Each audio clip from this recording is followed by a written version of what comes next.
Image Ricardo FariaFlickrThunderclouds rolled into the Japanese beach town of Uchinada early one December morning in 2015.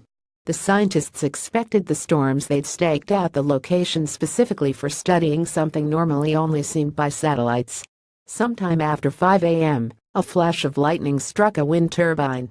And along came a more perplexing weather phenomenon. The thunderstorm turned into a particle accelerator and blasted gamma radiation at the ground. A team in the United States and Japan led by graduate student Gregory Bowers observed these gamma-ray flashes with special particle detectors.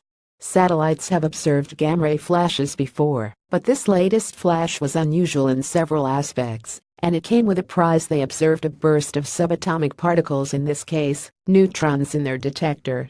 Their observations could shed light on what exactly causes gamma-ray flashes, and what causes lightning in general, and help researchers get a better handle on how the electric fields inside thunderheads behave.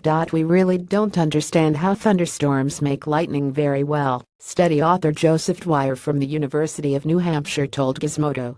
How it gets started inside the cloud involves how strong the electric fields are. If you get clues to what the electric fields are doing by seeing the gamma rays coming out, that gives you an idea as to what's going on. Scientists have observed so-called terrestrial gamma ray flashes shooting upwards from the Earth into satellites since the early 1990s. But the 2015 flash was special. Not only did it shoot down into the ground instead of up into space, but it confirmed a long-standing suspicion about these flashes by sending a barrage of neutrons into particle detectors 1,000 feet away, according to the paper published yesterday in Geophysical Research Letters.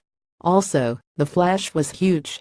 The total fluence of gamma rays at the ground was calculated to be approximately 100,000 PHOTNNScm2, much larger than the total combined fluence of all TGFs observed by satellites since 1994, according to the paper. This is one of the brightest gamma ray flashes ever seen on the ground, Dwyer said. As to what's going on, there are still some ambiguities. Perhaps the lightning itself is directly responsible for the gamma ray flashes. Or maybe the electric field inside of the thundercloud begins to accelerate particles, like a particle physics experiment. The interactions in the clouds could have created positrons, a kind of antimatter. Yes, this has happened before. When positrons interact with their regular matter counterpart, in this case electrons, they turn into light particles, called photons, which would show up as gamma rays.